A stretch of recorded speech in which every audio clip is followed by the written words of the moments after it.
Hello student, good morning. Welcome to my YouTube channel. Doctor CV Raman समान ज्ञान प्रतियोगिता जो होने वाली है, मैं उसमें जीके पढ़ा रहा हूँ। 2-3 दिन के बाद मैं ये क्लास ले रहा हूँ। बीच में मैं क्लास नहीं ले पाया था, तो जीके का ये मेरा 7वां वीडियो है। तो आइए वीडियो को शुरू करते हैं। आज हम लोग पढ़ेंगे सौरमंडल। सौरमंडल को इंग्लिश में बोलते हैं सोलर सिस्टम। सूर्य के चारों तरफ चक्कर लगाने वाले विभिन्न ग्रहों, उपग्रहों, उल्काओं, क्षुद्र ग्रहों और अन्य आकाशीय पिंडों को सौरमंडल कहते हैं। सौरमंडल में इस समय वर्तमान समय में कुल 8 ग्रह हैं। पहले 9 ग्रह था, लेकिन 9वां ग्रह को हटा दिया गया सौरमंडल से और उसको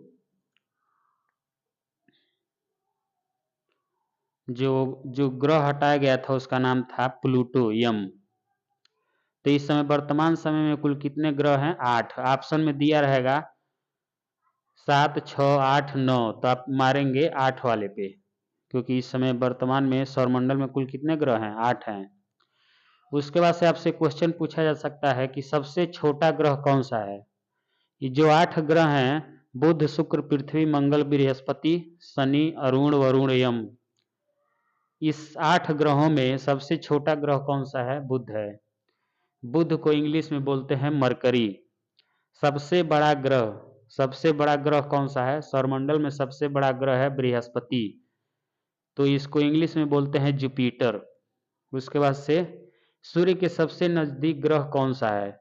यानी जो सूर्य के सबसे नजदीक ग्रह है वो है बुध। बुध को मरकरी बोलते हैं। सूर्य से सबसे दूर ग्रह कौन सा है? यानी सूर्य के सबसे दूर ग्रह कौन सा है? वरुण। वरुण को इंग्लिश में बोलते हैं नेपच्यून। सबसे गर्म ग्रह कौन सा है? शुक्र। इसको बोलते हैं इंग्लिश में वीनस। वीनस। सबसे ठंडा ग्रह कौन सा है? वरुण। इसको बोलते हैं नेपच्यून। वरुण ग्रह का इंग्लिश क्या होता है? नेपच्यून। पृथ्वी का उपग्रह, यानी हम लोग किस ग्रह पे रहते हैं? हम लोग पृथ्वी ग्रह पे रहते हैं। तो पृथ्वी का जो उपग्रह होता है ये चंद्रमा होता है। पृथ्वी का एक ही उपग्रह है, उसका नाम है चंद्रमा।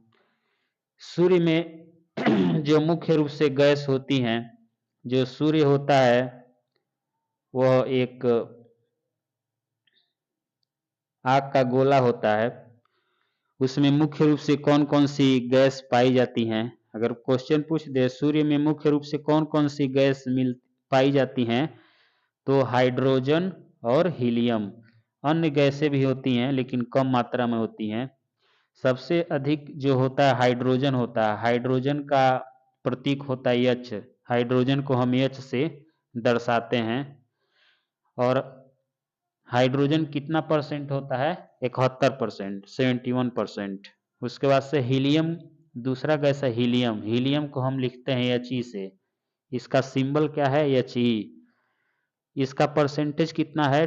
26.5%। यानी हीलियम जो गैस है वो कितना प्रतिशत पाया जाता है सूर्य में? 26.5%, यानी 26.5%। अन्य जो गैसें होती हैं उसमें 2.5% ही पाई जाती हैं, 2.5%।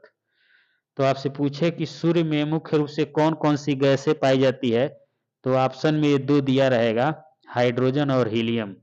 अगर आपसे परसेंटेज पूछा जाए कि हाइड्रोजन कितना परसेंट होता है, तो 71%। हीलियम का परसेंटेज पूछा जाए तो 26.5%। और ये पूछा जाए अन्य गैसें कितनी होती हैं, तो 2.5%। अगर आपसे क्वेश्चन पूछ दे सूर्य का जो प्रकाश होता है वह पृथ्वी तक आने में कितना समय लेता है?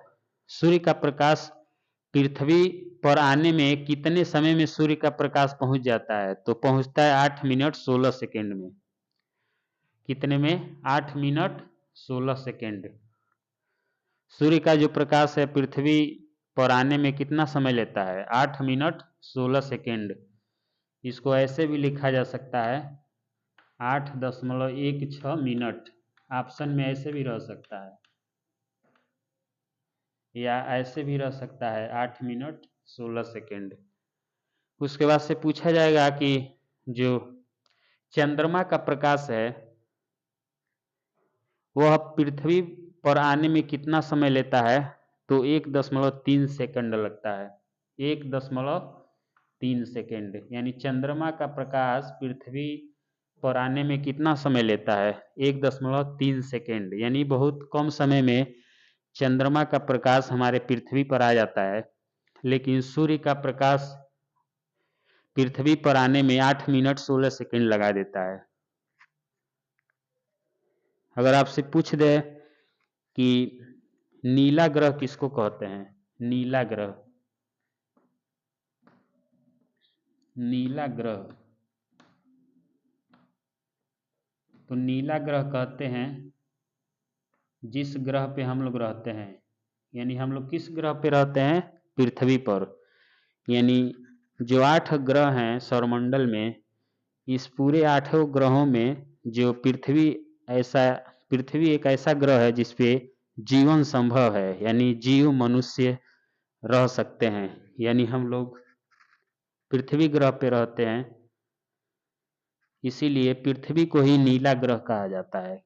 किसको कहा जाता है, पृथ्वी को नीला ग्रह कहा जाता है। ये सौरमंडल आपको मैं संक्षेप में बताया हूं। सौरमंडल बहुत बड़ा चैप्टर है, लेकिन एग्जाम के दृष्टिकोण से आप लोगों को बहुत ज़्यादा नहीं पढ़ना है, बस शार्ट में पढ़ना था।